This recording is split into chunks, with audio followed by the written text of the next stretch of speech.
Okay, let's get started. Facebook Live at 5. And welcome to today's presentation, Escape from Ireland. So some of you might know I lived in Ireland for 7 years as a new immigrant, started a business there. It was my first entrepreneurial attempt and it was quite successful. So what I'll first do is introduce you to some of my publications. One book that I published is called Derivé, and in Trinidad Patois we say Drivé. And this book talks about what it's like as a Trinidadian living overseas and returning to my country of birth, Trinidad and Tobago, on different occasions. So it's a collection of stories. I returned for happy events and sad events. Another publication, Goodbye Frying Pan, Hello Fire. And this book talks about what it was like as a new immigrant to Toronto, Canada, just after the recession had ended. Although I think I came during the recession. But anyway, it talks about settling in this big city.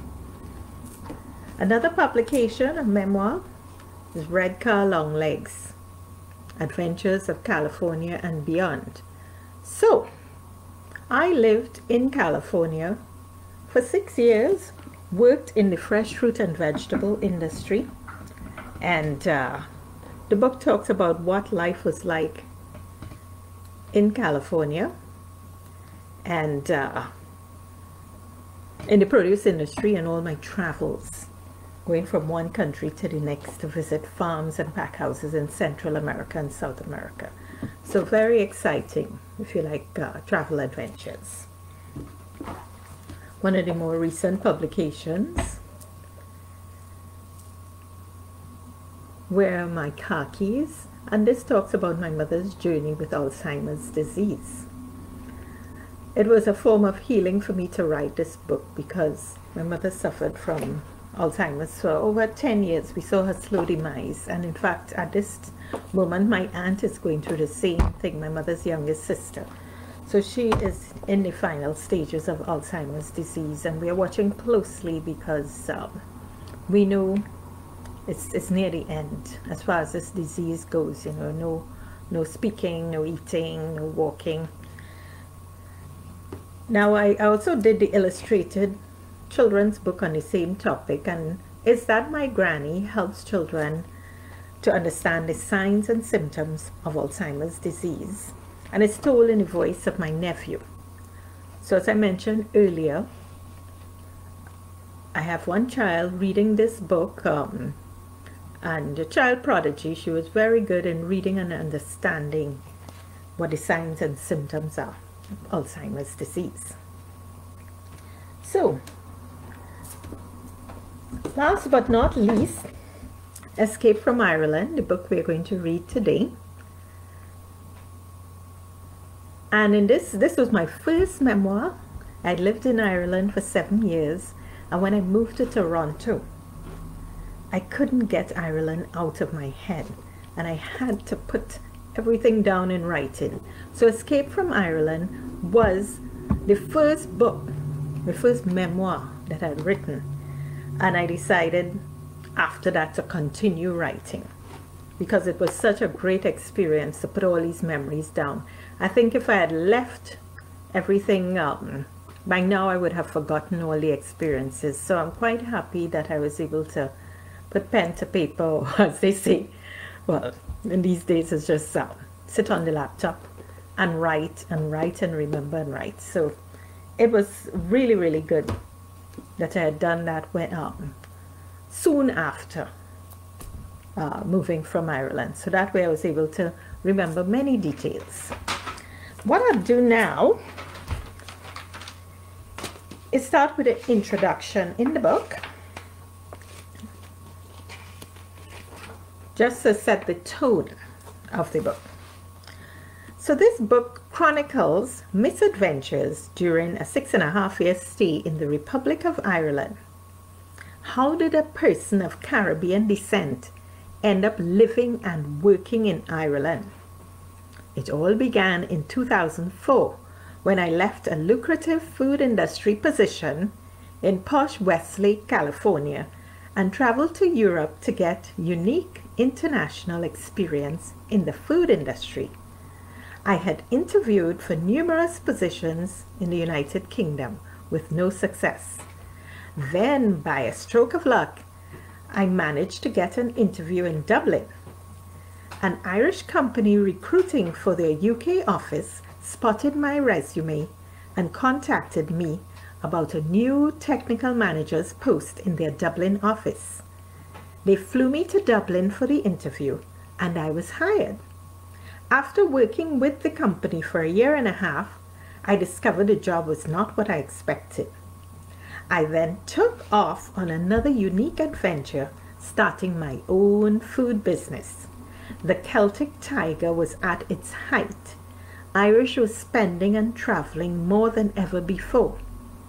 The southern prosperity and affluence led people to expand their food tastes well beyond the traditional meat and potatoes.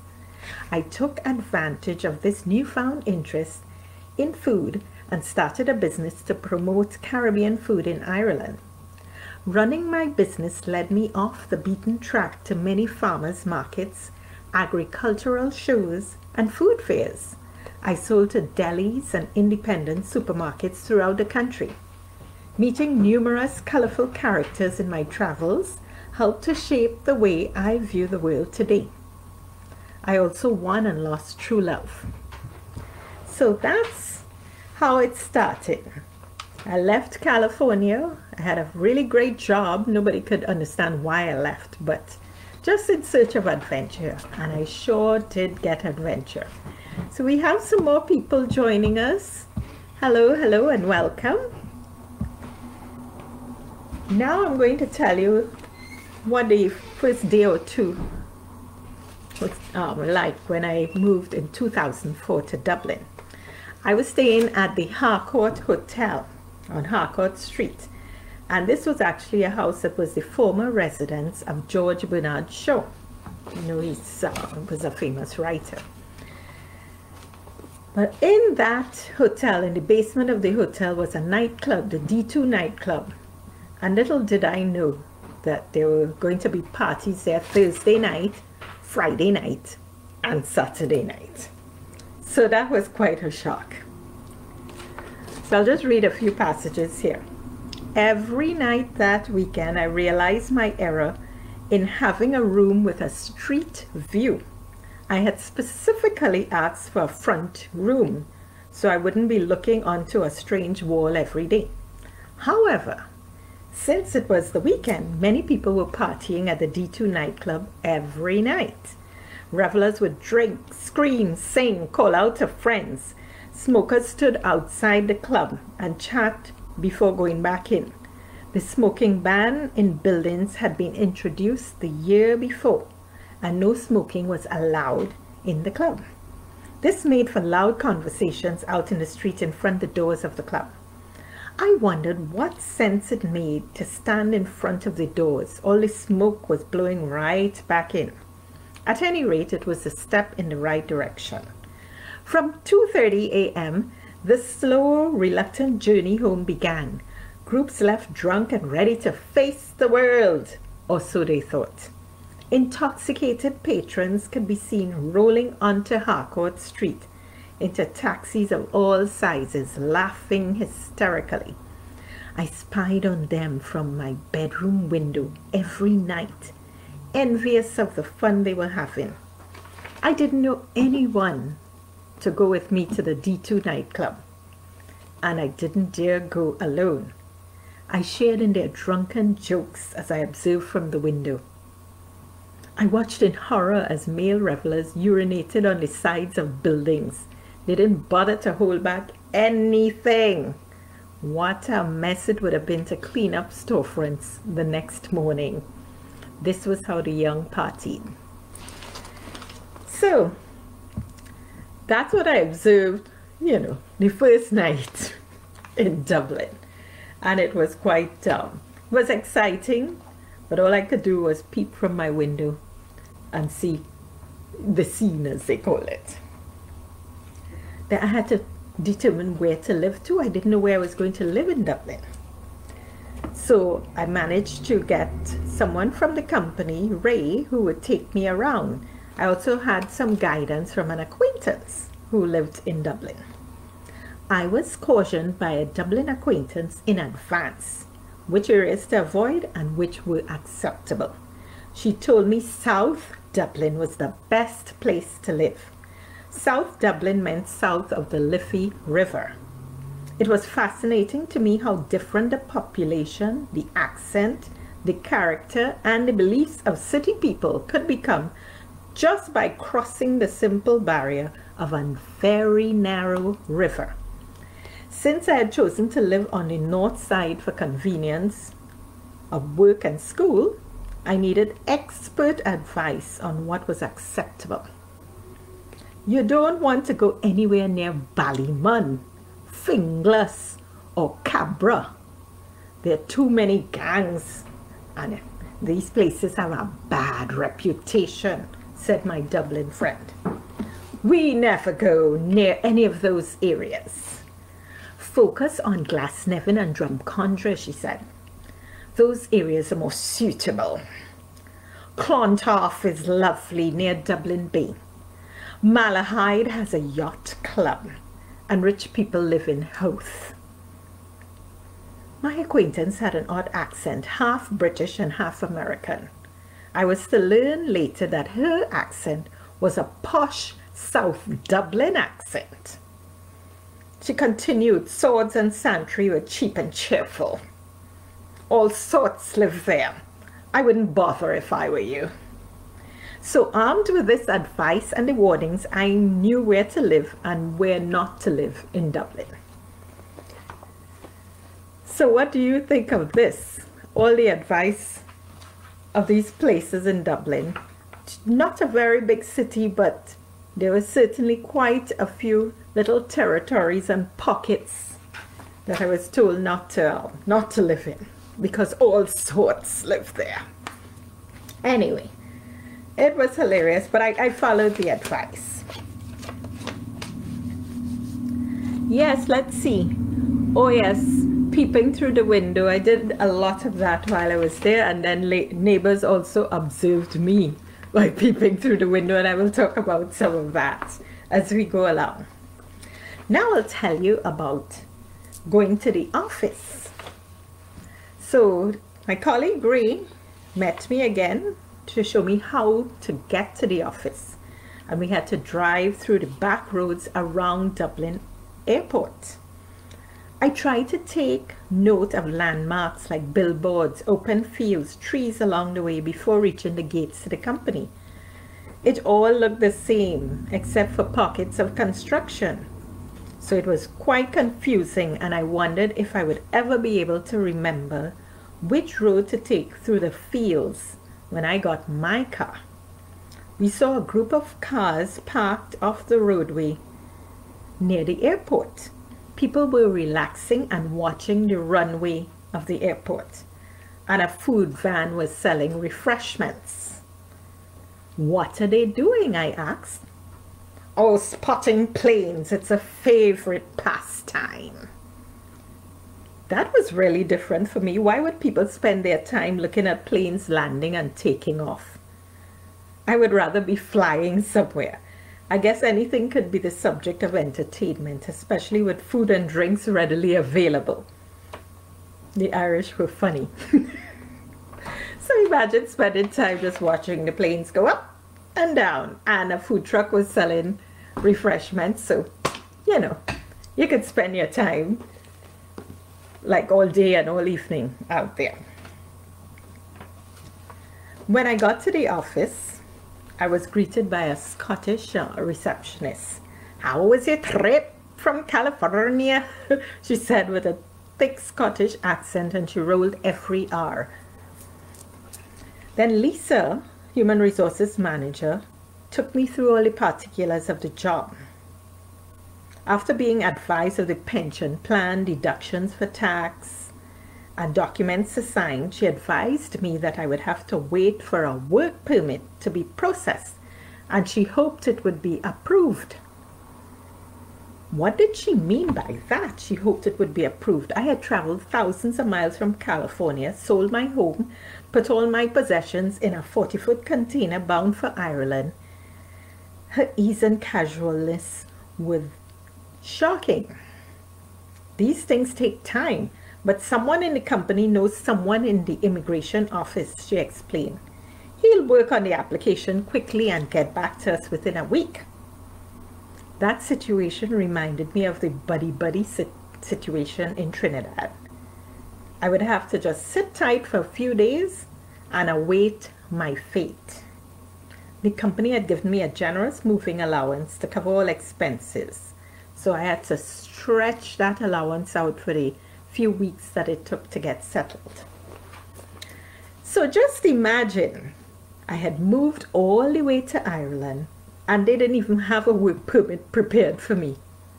They were waiting and hoping that a friend of a friend of a friend in the immigration office would sort it out. And this is after I came, okay?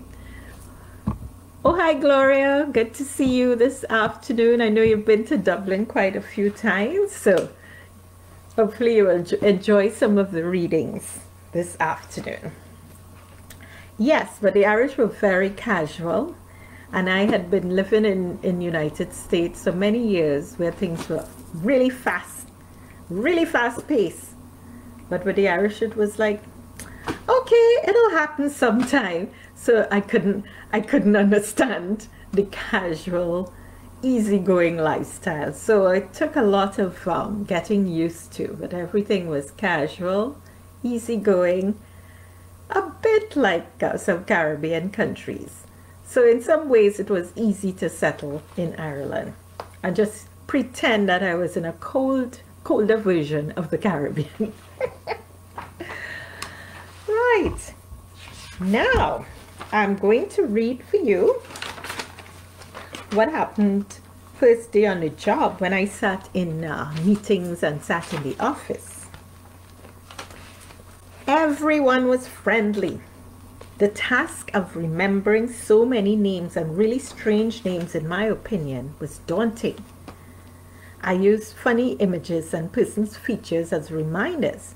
When in doubt, I asked for Patrick. Chances are that a Patrick would be there. Patrick, Podridge, Porrick, and other variations of St. Patrick, the patron saint of Ireland, were very common names for men. In the office, we had Ginger Patrick from operations, Patrick from transport, and Patrick from the warehouse. Declan was another popular name in the office. If you shouted Declan, at least 2 heads would turn around. Then I had to learn new names like Neve, Niamh, pronounced Neve, and Siobhan, which is Siobhan. I said Siobhan the first time I saw that one. Most people's names were abbreviated by co-workers if they had more than one syllable. So Natalie was Nat, Anthony was Ant, Christopher was Christy, and I became Jen for short. My office cubicle was next to the other technical managers, and then there was the quality assurance team and the logistics team, so a large open plan structure. I was invited to the morning meeting just to see what things would be like. Most people in the room participated: sales, production, quality assurance, and technical managers. I listened in disbelief as a representative from each group explained operational problems from the day before. The discourse was in English, but it may as well have been in Greek. I understood nothing and maintained a thoughtful face. I secretly wondered how I would survive and speak their language. At 10 a.m., everyone stopped for tea and toast. This was a strange phenomenon for me, because working in America, the drug of choice was coffee. People sipped at tea and worked at their desk, but not in Ireland. So I followed all my colleagues blindly to a little lunchroom. There was a rolling toaster that churned out slices of white and brown bread, and cubes of butter with various jams were supplied to spread on toast. The resident cleaner and canteen lady, Anne, and her helper cleaned up after everybody. We were all to leave our dishes in the sink. I mused at the generosity of the company to provide tea and toast for everybody. So, that was funny. Everything stopped at 10 o'clock for tea and toast. People just dropped their work. And only after the tea break, work could continue. So that was very different to what I experienced in North America. And well, the names, it took almost a year to get used to the various spellings of names. And I learned where some of the English names were derived from eventually. But it took a long time. Now I'll tell you some of the office culture too. Over the next few days, I got used to slangs and the culture on the job.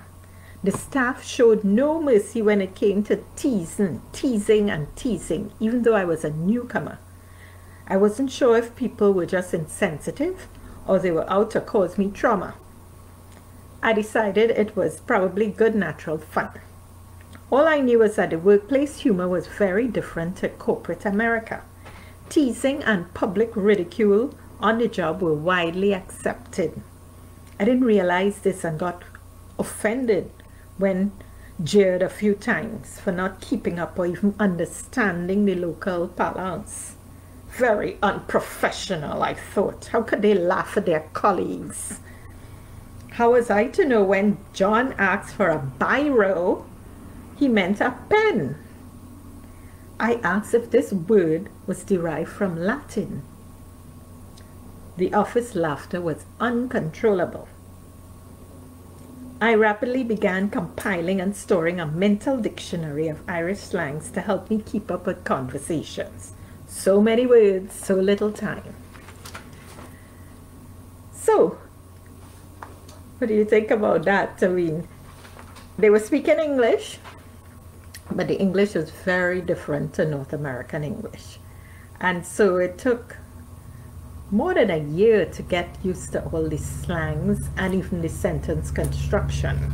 It was just nothing like I'd heard before, even in movies. And then too, we had Irish from many different parts of Ireland, and their accents were all different. So there was the Cork accent, the Belfast accent, North Dublin accent, South Dublin accent, and the Midlands accent. And we had people from the UK, like Miles from Yorkshire, and we had John from posh Yorkshire, and then Bob, who was from London, you know, Cockney accent. So yeah, it was quite a challenge. But anyway, I made it through there. Made it through. Another adventure was actually getting a car. Now just imagine, I'd lived in California. I knew how to drive left-hand drive cars, but in Ireland it was right-hand drive. So the other side of the road. And they are crazy drivers too. So I'll tell you about the adventure of actually getting a car. My adventures in vocabulary were only the beginning. So I had to get a car fast because there was no way to reach to work in St. Margaret's using public transport. And I couldn't possibly ask anyone to collect me every day. Taking a taxi to work was also quite expensive, but I did that the first 2 days. And I asked the taxi driver, how should I buy a car? He said, the boy on sale, the boy on sale. I couldn't understand what this meant. Was it a TV show, a store, a street? So I asked for clarification. It turned out to be a weekly newspaper listing everything people wanted to buy and sell. I raced to the Super Value store around the corner on Balmain Road and got my copy of the Buy and Sell after work. And sure enough, there were dozens of car listings. What I didn't realize was that old cars cost 4 to 5 times more than cars in California. I limited myself to purchasing a second-hand car for a few $1,000s in cash, which would be no more than 5 years old.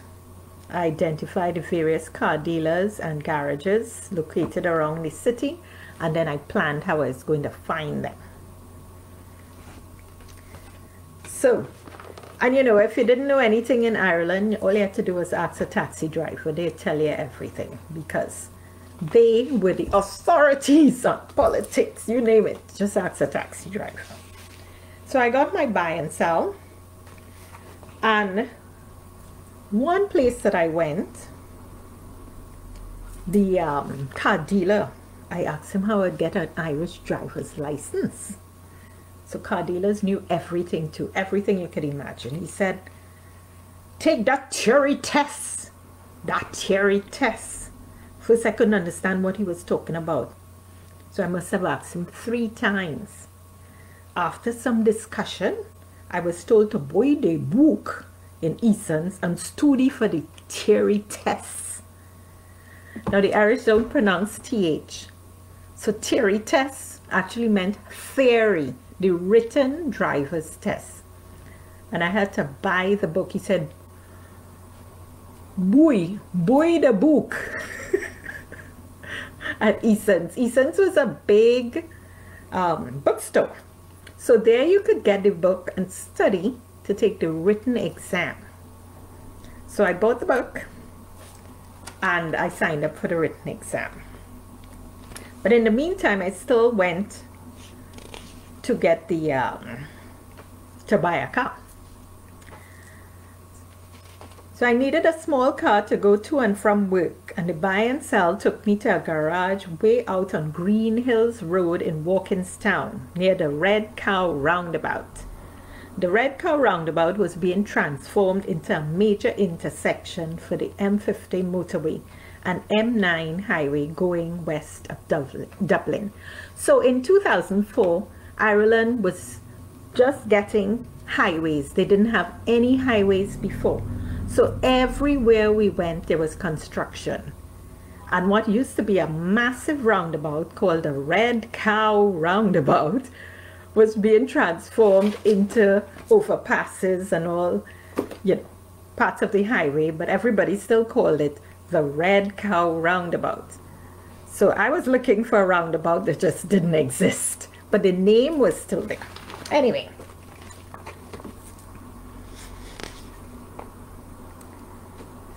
Luckily, I had maps to read. The bus from Dublin city centre dropped me off near the Walkinstown roundabout, which had 6 exits.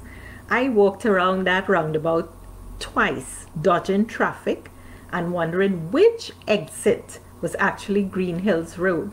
Now, another thing too, unlike North America where we had a lot of street lights, Ireland had roundabouts with exits. So you had to know which road to go off because most roads had no sign. Anyway, so I walked around the roundabout twice, dodging traffic and wondering which exit was actually Green Hills Road. There were no street signs to give a clue. Reluctantly, I asked a passerby for directions to the Nissan garage on Green Hills Road. I always like to pretend that I knew where I was going and walk with purpose. Finally, I showed up at the garage and I was greeted by a young, friendly salesman. He was quite cute with a tuft of red hair coiffed and kept in place with gel. His colleague had the stereotypical dark hair, blue eyes and pallid skin. They were both well dressed in their shirts and ties and ready to serve. I told them I had recently flown in from California and needed a car right away. I had to sit through stories of a lad who worked in a bar in Boston for a few months, and then another who had hitchhiked across the United States before running out of money and having to move back to Ireland. Anyway, one salesman took me around the yard.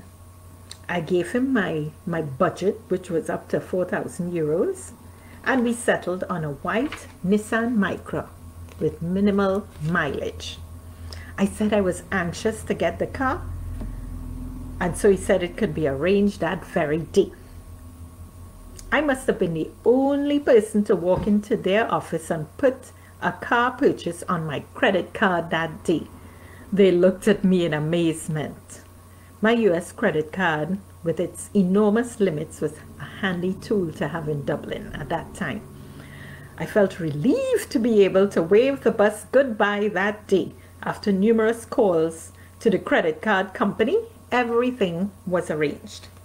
I had no insurance, but promised to get it the next day. It was on my to-do list. The lads were now on overtime. I asked them to give me directions out of the district before they left.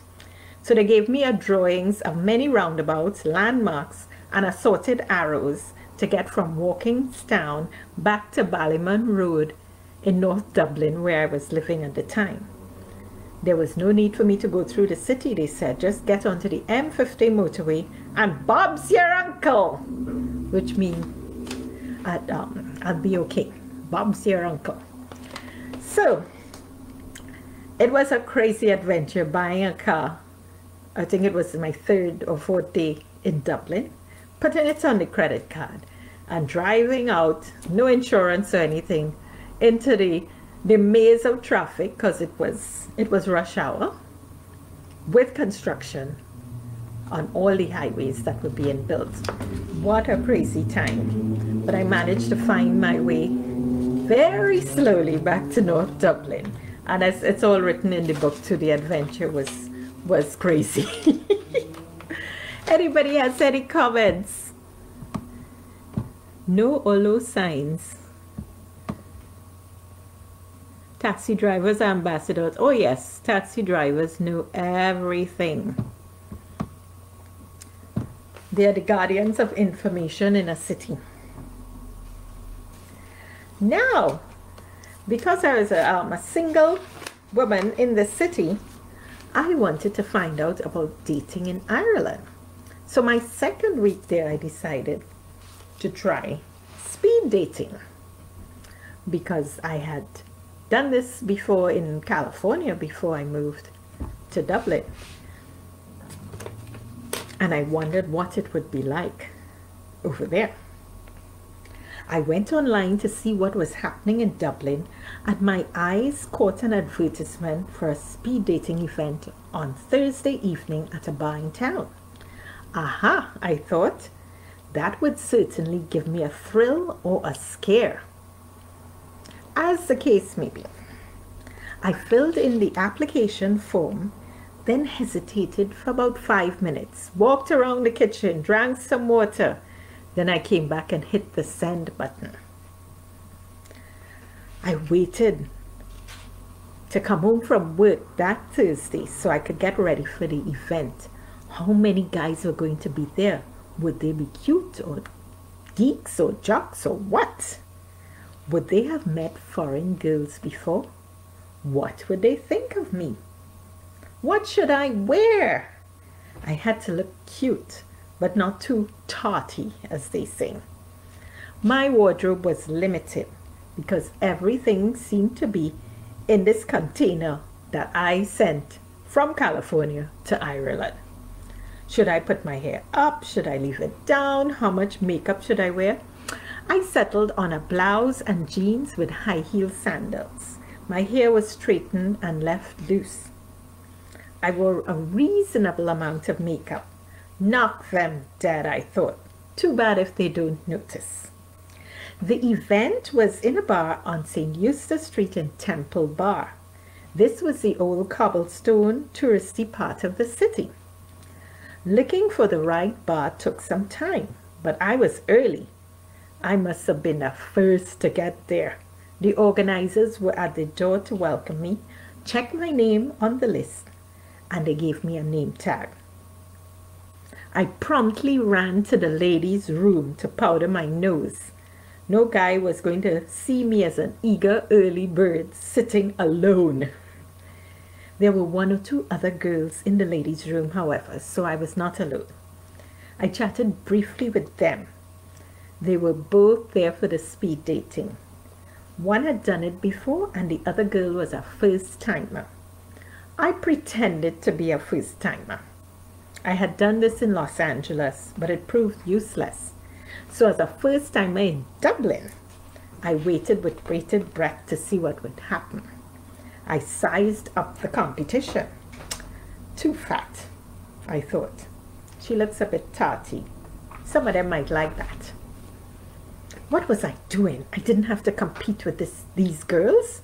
Those lucky Irish lads were surely going to be happy to meet this newcomer who had arrived just 2 weeks before, a Caribbean woman who had come via Los Angeles. Now that was a story. So I had lots of mixed thoughts going into the speed dating. A little fear as well, a bit uncertain what the results would be like.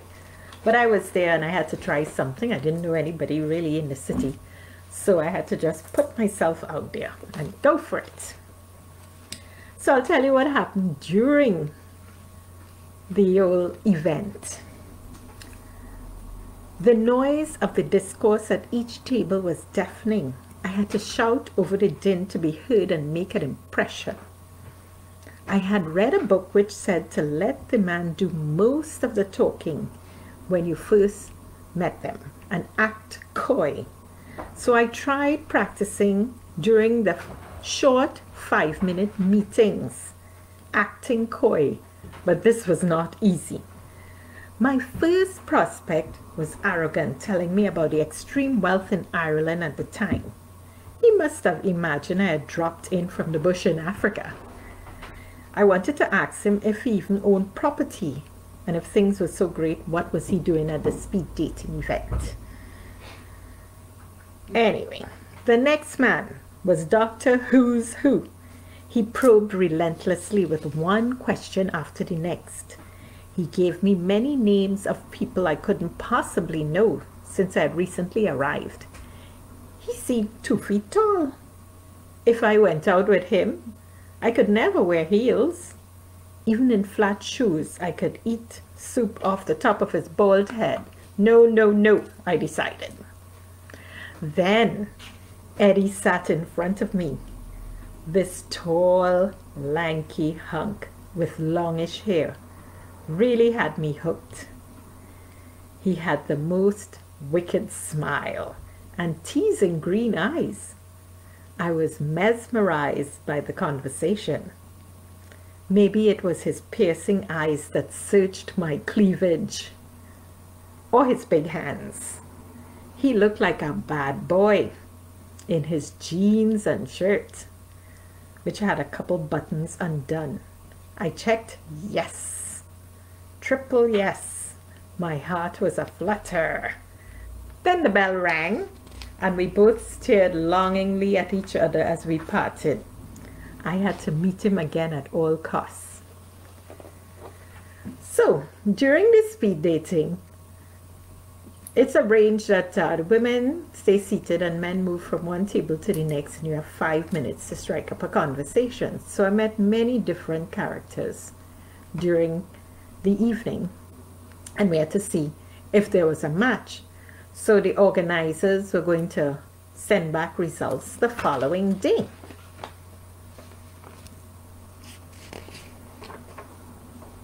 Everyone was fascinated at my move. Why would you leave the sunshine of rainy hour, the sunshine of California, and move to rainy Ireland? They all told me. Anyway, the next day I went to the office and worked with extra zeal, attacking each project. I could barely contain my excitement as I waited for the evening to get back home. After dinner, I turned on my computer and waited for the fateful email from the speed dating organizers. At 6:30 p.m., there was nothing in my inbox. Nervous time was spent returning messages to friends. I could barely contain myself. Finally, just after 7 p.m., as promised, an email message showed up from the organizers. The suspense was killing me. I opened the email and there were 7 matches. 7! I screamed with excitement. Irish guys loved me. This was a huge boost for my ego. I had died and gone to heaven. I waited for those matches to contact me. Now, if you want to find out what happened next, because I had 7 dates in like a week and a half, you're going to have to read Escape from Ireland to find out what happened next. 7 dates, 7 evenings. Very exciting. So let's see what people are saying. Easy with the speed dating, Lindy. Go on, Eddie. Oh, yes. Oh, hello, Magna. Great to see you. Yes. Oh, I had a very interesting time. And it was just my 2nd week in Dublin. Can you imagine? And I went out speed dating, but it was worth it. 7 dates, 7 evenings. Just like that.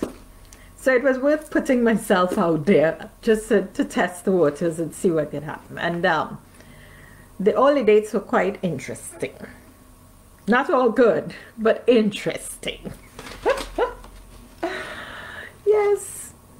So now, I'm going to tell you about one person I had gone out with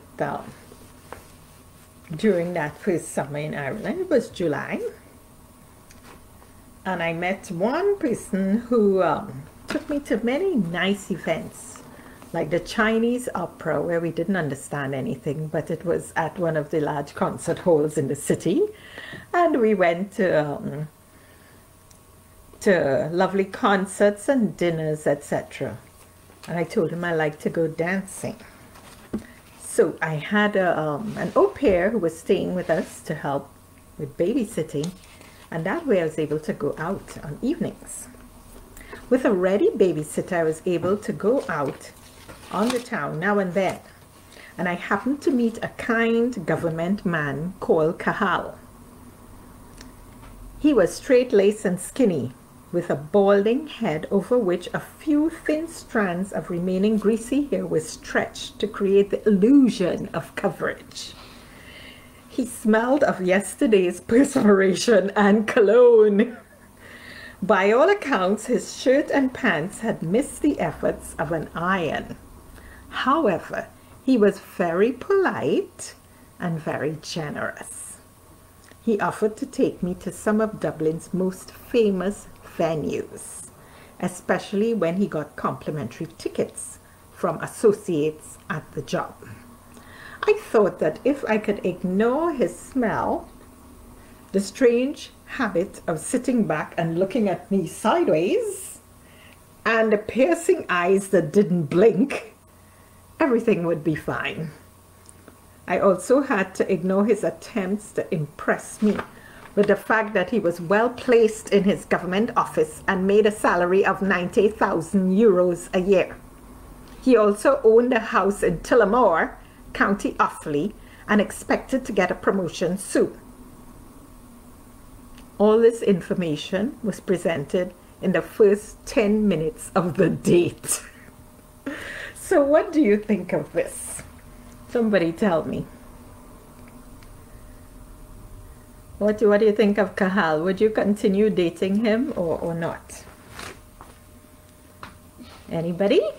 Put a comment in the chat box. Let me hear what you think.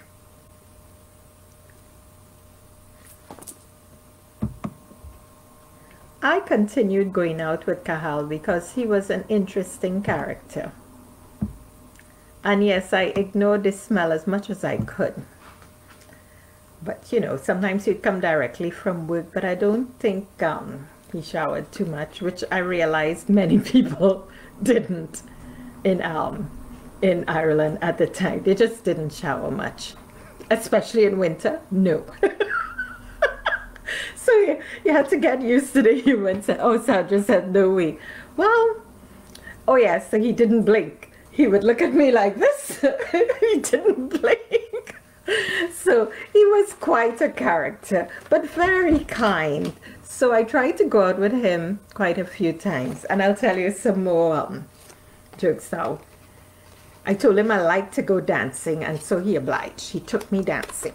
So one Saturday night, Kahal and I went dancing at Break for the Border, one of Dublin's fun dance spots with 2 floors and lots and DJs on each floor. Kahal went to get me my juice. While I swayed nonchalantly to the music, a burly, muscular lad approached. "Where are you from?" he asked. I said, "Trinidad and Tobago." He seemed extra pleased. He said, "All the beauty queens come from Trinidad and Tobago." "I'm Shane." It turned out just that week there was an advertisement on the radio which actually featured an announcement of Miss Trinidad and Tobago. So I was an instant favorite with Shane. Then Shane said, "I'm from Finglas." My radar went up immediately because my friend Anne in Dublin had told me to be cautious of people from Ballymun, Finglas and Cabra. So no, Shane, no, go away, I was thinking. And he danced enthusiastically in front of me. Just as he continued dancing, Kahal returned with my juice. He flexed his skinny chest and his limp arms at burly Shane. "She's with me," he said. Oh, okay, I didn't know," Shane bleated and slowly moved away. "Don't fight over me, boys," I thought. But I chuckled at the pair. Kahal also took me dancing at the Gaiety Theatre, the late-night dance club there. As we left for the date, I could hear Tiffany and Georgina giggling behind the curtains in amusement at my date. Was it his bald head or his silly walk or both? Anyway, the venue was amazing with several floors of fun in the wings of an actual theatre. As Kahal approached me with both arms outstretched, wiggling his hips to a different beat, he announced that he had taken salsa lessons on several occasions. These dance classes were obviously a waste of money. He couldn't dance at all. But the venue was great, so I danced like a maniac. After all, we were there to have fun. So anyway, what do you all think? I had some fun with Kahal. He was a good fella, good heart. He couldn't dance at all, but he was taking lessons. Would you continue dating Kahal? That's my question. Any answers there? Oh yes, girl says, go Kahal. Oh yes, he was protecting his property. His date. Nobody else could step in. Anyway. Salsa King Kahal. Yes. He was serious about his dance lessons. Now, in 2006, my family had come to visit. So my sister, my mom, my 2 nephews, and it so happened that summer was World Cup football. And Trinidad had gotten into the finals for the first time ever. And Trinidad and Tobago was playing the UK in the semi-finals. Now the Irish cannot stand the Brits, and so they would support any team that was playing England. And they decided to champion for Trinidad and Tobago.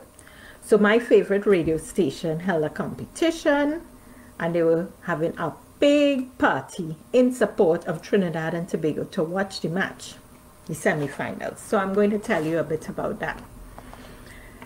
The Trinidad and Tobago football team had made it to the finals of the World Cup football competition hosted in Italy in 2006. I think it was Germany. Anyway, yes. Since I had not planned to go for the game, I decided to enjoy games right there in Dublin by visiting the pubs. So one Saturday when Trinidad was playing Sweden, I had the opportunity to talk on RTE radio for a few seconds, and I invited all the Caribbean people who were living in Dublin to come to support Trinidad at the Botanic House on Botanic Road, Glasnevin. And the event turned out to be a huge success, and I made quite a few new friends. But the biggest game of all was approaching. Trinidad would play England. FM 104 had my favorite morning radio show, the Colum and Jim Jim Breakfast Show. I listened to them religiously every morning while driving to work. And Colum and Jim Jim had decided to support Trinidad and Tobago in the World Cup football match against England. They put together a lavish party. It was sponsored by a brewing company and hosted at the Village Pub on Wexford Street in Dublin. I called the radio station and won tickets for the event. I ordered for my family as well as my Irish boyfriend who I was dating at the time, who I called Sean in the book. When the evening came, we all went down to Wexford Street. There was a big party atmosphere with Brazilian dancers and drummers outside. Did the organizers not realize that Brazil was slightly different from the country of Trinidad and Tobago? Anywho, never mind. The atmosphere was fun. We went inside and I made sure to introduce myself to the radio hosts, and I told them that I was from Trinidad, and I handed them 2 music CDs that they could use for authentic Trinidadian music. There was free beers, and we had hors d'oeuvres sponsored by the brewing company. With the Trinidad and Tobago flags and a host of decorations, it was almost as good as being home. T-shirts, flags, and chains that my sister had brought over from the States, we all wore those.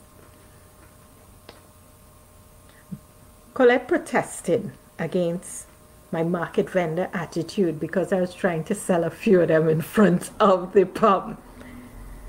So she stayed inside and watched me. She said, I don't know her. The host had competitions and prizes during halftime that day. And I had my hair wide open in the biggest afro anyone had ever seen. So Colum and Jim Jim enjoyed this immensely. I ran up to the stage to answer a question, and I won a DVD player. I think it was because of my mad afro. The host introduced the crowd to my family, and we were highly visible in our Trinidad and Tobago t-shirts. Mommy enjoyed the attention, and my little nephew Kadir did a dance. He was allowed to go wild in the pub because everyone else was going wild in the pub. It was so encouraging to see all the Irish out supporting a country they knew nothing or very little about. When the game resumed, we screamed, "Foul! Foul!" The other side had scored a goal. And it was, we hoped the referees could hear us, but they couldn't. Would Trinidad ever recover from that foul? We couldn't breathe in anticipation, but it was as if the team had given up. And then the game came to an end. Everybody screamed, "No, no, no! They cheated! There was a foul! The referee didn't see it!" But then the party went on anyway, and music blared and beer was free, so everybody danced, and they were reluctant to leave. So it was quite heartwarming to see how the Irish supported Trinidad and Tobago in that World Cup football game. It was fascinating and a great experience for all of us. Yes, yes, yes. That was fun. And so far from home, I don't know where they got all these flags and all that, but they bought it. So it was almost like being with a big group of Trinidadians somewhere in the world. But we were the only ones. Yes. Oh, I see. Carella's put up the nice Trini flag. Thank you, thank you. Yes, represent Trini. So I'm going to read just one more passage. And then we will stop for today at 6 o'clock. So I had a very good life in Ireland, but unfortunately with the recession, as with many other small businesses, we had to fold up. You know, I was selling and promoting Caribbean food to Irish people, but when recession hit, people didn't have money again for what were considered luxuries. Like most of my products were considered luxuries, and they went back to meat and potatoes. So eventually I had to fold up the business and move. And so I thought, well, since I was a Canadian, I would just move back to Canada. And oh, there, Christine. Yes, thanks for joining us, Christine. Yes, I know you got some of my books. Thank you so much. I hope you had a chance to read them. And please join in every Saturday because I'm reading from the books, and you will, if you haven't had a chance to read them, you will hear it live. So thanks for joining, Christine. Yes, so what I'm going to end with is what I call farewell to Ireland, because I was very sad to leave Ireland. It was one place where I felt absolutely free to be or do anything I wanted, and people supported, you know, my entrepreneurial efforts. It was at the time, during the Celtic Tiger, I would say the atmosphere was quite entrepreneurial. So I met many people, many women in particular, who started their own businesses, all types of businesses. So whether it was clothing, food, services. So it was a very free place to live and very supportive of entrepreneurs. Plus the culture is a bit like the Caribbean culture. And so I felt very much at home in Ireland, more so than other countries where I'd lived. So it was with a heavy heart that I had to leave Ireland because my business was failing, and I just about lost everything. So I end the book with a farewell recipe. It's farewell to Ireland. So the ingredients: 8 ounces of luck, 2 cups of love, 2 teaspoons of friendship, 2 tablespoons of ambition, a teaspoon of jealousy, a tablespoon of depression, bad boy pepper sauce you add to taste, half a cup of anticipation, 2 cups of excitement, 1 cup of disappointment, 3 pounds of hard work, because you know I worked really hard, 3 tablespoons of loss, 8 ounces of hope, and 1 pound of bravery. You had to be brave and just go for it. So, cooking method: preheat the oven to 350 degrees Fahrenheit. Fry luck and love in a non-stick pan. Combine friendship, ambition, jealousy, depression, anticipation, fried luck and love in a big mixing bowl. Add a dash of bad boy pepper sauce to taste. Stir in 3 pounds of hard work. Grease a baking tray with disappointment and loss and bake for 6.5 years until light brown. Cool and serve with side dishes of hope and bravery. Serving size: too many people to mention, and everyone we met along the way. So that's how I end it. My farewell to Ireland. One of the best experiences of my entire life, and quite transformative, you know, in terms of the way I see the world now. Many of the ideas that I have now were developed while I lived in Ireland. Does anyone have any questions for me?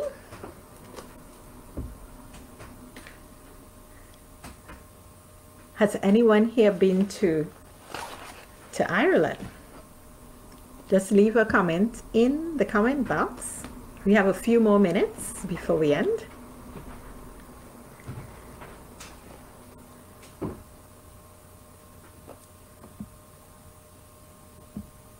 Yes, I put the bad boy pepper sauce there because that was one of the highlights of the adventure, being on the Irish Dragon's Den and promoting my bad boy sauces.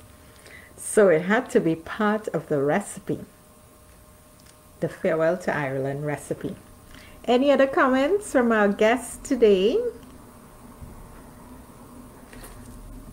Christine, who else is on the call? I'm not quite sure.